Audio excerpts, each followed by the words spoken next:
war in Iraq, the forward headquarters for the U.S. Central Command and for General Tommy Franks was in Qatar, a tiny sheikhdom on the Persian Gulf that is energy-rich and strategically located. Qatar is also, as Ed Bradley reported when we ran this report for the first time just before the outbreak of the war, one of the most interesting and progressive countries in the Arab world, and one of America's closest allies and best friends.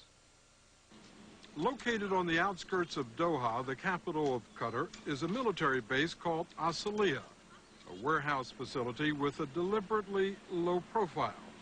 More than 1,000 U.S. troops are stationed here, but you'd hardly know it.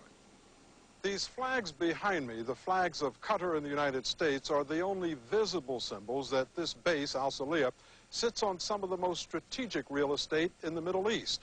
Since the end of the Gulf War, the United States has used these prefabricated warehouses to store everything from Humvees to tanks. Most of that equipment has now been moved out and into position. This is the forward headquarters for the U.S. Central Command.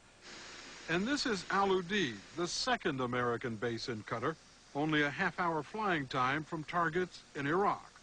Qatar spent $1 billion on its construction on the theory that if we build it, the Americans will come. And they did. Sheikh Hamad bin Jassim Al Thani is Qatar's foreign minister. Does the presence of U.S. bases and troops guarantee your independence, guarantee your freedom, guarantee your natural resources? I don't want to take it this way, but it is a comfort for us. Let us be frank.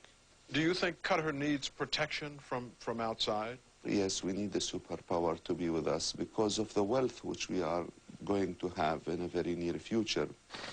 That wealth comes from natural gas.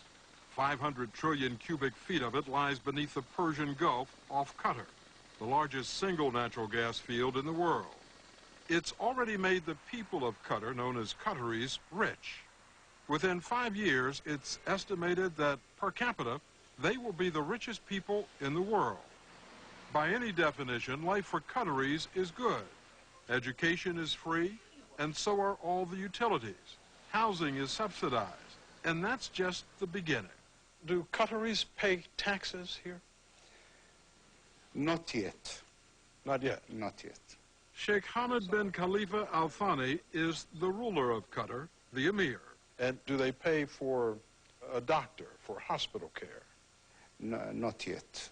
These are some of the benefits, according to the emir, of living in a tiny, extremely rich country. Ruling this conservative tribal desert kingdom has been the emir's family business since 1867. He is the one. But after 135 years of hereditary autocratic rule, Sheikh Hamad decreed that it was time for Qatar to try something which in the Arab world is rare: democracy. Do you believe that democracy is an essential ingredient for change? Well, any people they want to develop their countries, they have to practice democracy. That's what I believe, because there is no one could say that he will be the qualified person to lead.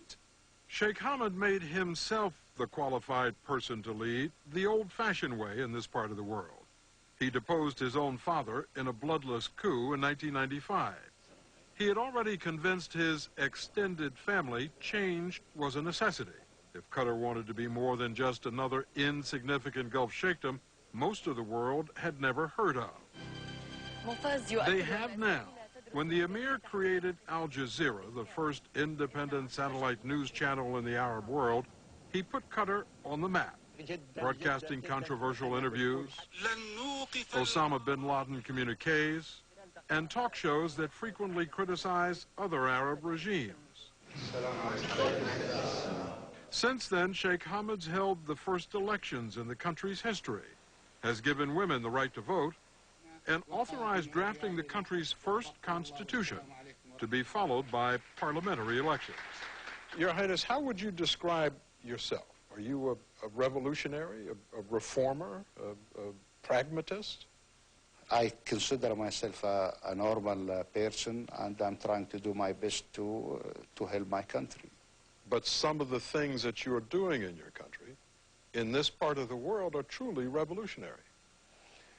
Well, you know, sometimes if you are in a revolution, you don't realize it except later. Where does it come from? I mean, what is your motivation? You didn't have to do this.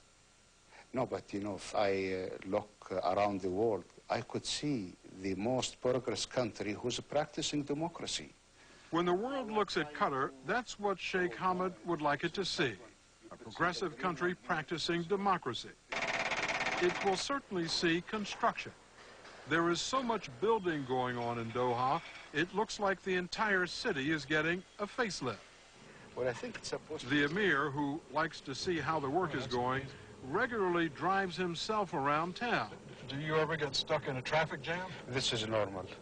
Yeah, when I'm driving alone, this is normal. And people recognize you? Yes, yes, I know. What do they say? Oh, some of them blow his horn and the police take ticket because it's not allowed to blow your horn.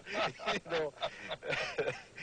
He drove us past miles of new developments, everything from new homes to new office buildings, to modern hotels that are literally growing out of the desert. It's all part of Sheikh Hamad's vision to transform his country from what used to be one of the most conservative and traditional countries in the Middle East into a cultural and educational mecca, a dream shared by his wife, Sheikha Moza Nasser Al-Misna.